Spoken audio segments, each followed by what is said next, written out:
Hello बच्चों, चलिए प्रश्न को देखते हैं। प्रश्न दिया गया हमारा, यहाँ पर बोला गया है कि 20 वर्ष की अवस्था के 4 स्वस्थ मनुष्यों में चोट लगने के कारण निम्नलिखित कुछ कोशिकाएं नष्ट हो गई हैं, कौमा इनमें से कौन सी कोशिकाओं का प्रतिस्थापन नई कोशिकाओं द्वारा बहुत कम होगा।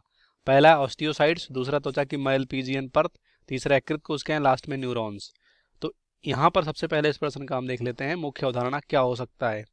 मुख्य अवधारणा, मुख्य अवधारणा में यहाँ पर हम देखेंगे कोशिकाओं की विशेषता।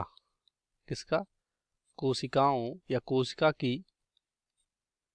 की विशेषता। विशेषता यानी यहाँ पर बोला गया है कि 20 वर्ष की अवस्था में 4 मनुष्यों को चोट लग गया है और निम्नलिखित कुछ कोशिकाएं इन चारों में से कुछ भी हो सकती हैं, नष्ट हो गई हैं। इनमें कौन सी कोशिकाओं का प्रतिस्थापन नई कोशिकाओं द्वारा बहुत कम होगा। तो एक एक करके देख लेते हैं। सबसे पहला है ओस्टियोसाइट्स।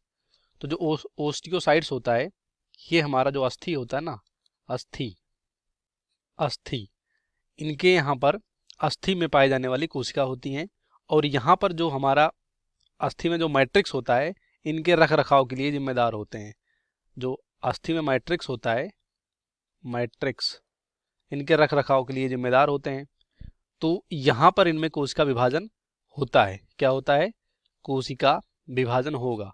मतलब अगर चोट लगा तो यहाँ पर जो पुराने या कह सकते हो नष्ट कोशिकाएं हो गई, उनको यहाँ पर पुनः प्रतिस्थापित कर दी जाएंगी नई कोशिकाओं से, क्योंकि इनमें कोशिका विभाजन होगा। तो यहाँ पर कोशिका विभाजन बहुत कम नहीं, सही मात्रा में या कह सकते हो एक सामान्य अवस्था में होता है। तो ये गलत होगा। उसके बाद दूसरा हमारा है यहाँ पर त्वचा की मैलपीजियन परत। तो जो हमारा त्वचा है, इसकी जो भीतरी परत होती है, भीतरी परत, इसे बोलते हैं मैलपीजियन परत।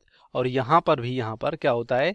कोशिका विभाजन होता है। तो अगर चोट लगा यहाँ पर तो नष्ट कोशिकाओं का यहाँ पर प्रतिस्थापन होगा किसके द्वारा? नई कोशिकाओं द्वारा। तो कोशिका विभाजन यहाँ पर भी होता है।